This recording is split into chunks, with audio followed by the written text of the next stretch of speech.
안녕하십니까, 알림이 황희두입니다. 오늘부터 본격적인 추석 연휴가 시작됩니다. 문재인 전 대통령은 잠시 무거운 짐 내려놓고 위로받고 다 함께 행복하길 바란다는 추석 인사를 남겼는데요. 이재명 대표는 어제 민주당 지도부와 함께 용산역에서 추석 인사를 하기도 했습니다. 물가도 금리도 나라 살림도 점점 어려워져 가고 있는데 명절은 온 가족이 모여 회포를 풀고 즐거운 한때를 보낼 수 있는 소중한 기회죠. 이번 태풍으로 피해당한 이웃들 생각 조금만 더 해주시고 함께 행복한 세상 같이 만들어가면 좋겠다, 이런 위로를 전하기도 했습니다. 귀경 인사 도중 전장년 회원들과도 만나서 면담 요청 공문도 전달받았다 하고요. 윤석열 대통령 부부도 추석 영상 인사를 했지만 이에 대해 싸늘한 반응이 나오고 있습니다. 무엇보다 명절 전 지지율 40%를 바라던 대통령실이 발등에 불이 떨어졌다는 소식도 전해지고 있는데요. 애초에 예상된 결과였죠. 최근 대구까지 찾아가서 본인들 핵심 지지자들에게 어필하고 부산에도 가서 결국 TK와 PK를 순회하면서 민심을 다시 회복시키려는구나 란 얘기가 나왔지만 현실은 전혀 미동도 안 하고 있다는 겁니다. 저런 행보는 지지율 반등 효과가 크지 않았다는 거고요. 수십 년 전도 아니고 지금 2022년에 저런 행보를 보인다고 하루아침에 마음이 변하겠습니까? 애초에 명절 앞 지지율 40% 회복을 목표로 한 것 자체가 현실을 얼마나 모르고 있는지 있는 그대로 보여주는 거라 생각합니다. 이에 대통령실은 긴장하는 기색이 역력하다고 하고요. 좀채 돌아오지 않는 지지층 탓에 속내가 느긋하지 않다. 추석 이후에도 지지율 반등세를 보이지 못하면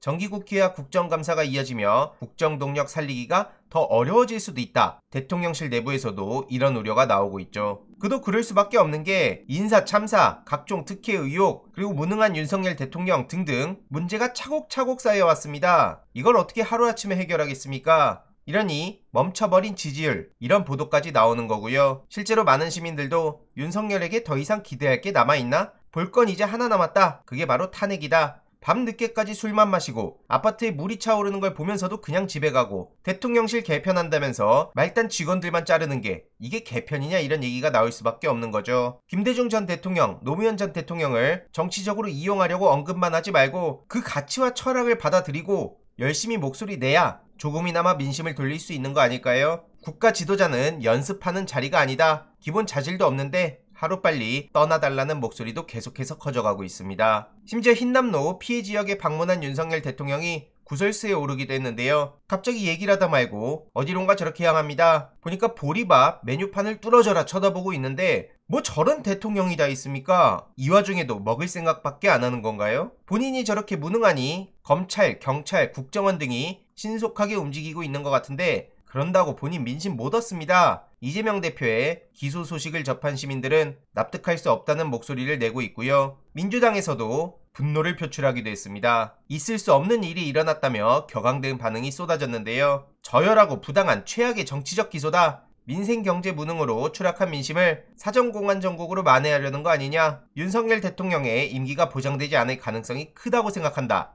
민주주의를 파괴한 지도자의 말로는 항상 비참했다는 걸 명심해라. 군사정권보다 더한 검사정권의 정치 탄압이다. 이런 목소리들이 나왔죠. 게다가 최근 한국항공 우주산업 사장이 취임했는데 3일 만에 고위 임원 5명을 해고했다고 합니다. 이거 매우 심각한 내용인데요. 해임을 통보받은 5명 중에 류광수라는 부사장이 있었는데 그는 KF-21의 설계, 양산, 시험의 전 과정을 총괄해서 그 개발의 산증인으로 통하던 인물이었습니다. 그런데 갑자기 전격 해임이 돼서 방산업계에선 KF-21의 개발 차질을 우려하는 목소리가 나오고 있고요. 애초에 내부를 세세하게 파악하지도 못한 시점에 갑작스러운 해임이 웬 말이냐. 신임 사장이 대선 캠프 요직 출신이어서 캠프 인사들을 이 내부로 데려오기 위한 사전포석이란 이야기까지 들고 있다고 하죠. 당연히 큰일 났다는 반응이 나오고 있고요. 카이는 저렇게 정치적으로 몰고 가면 안 되는데 해도 너무하단 반응이 나올 수밖에 없죠. 이해로도 전현희 위원장을 찍어내려는 윤석열 측의 움직임에 대해 많은 시민들도 전현희 위원장을 응원하며 비상식적인 흐름을 반대하는 목소리를 내고 있고요. 문제는 전희경 같은 뉴라이트의 전사를 정무비서관으로 데려와 놓고 쇄신 타령을 하고 있으니 더더욱 갈등이 거세질 수밖에 없다는 예측도 나오고 있습니다. 당연한 거고요.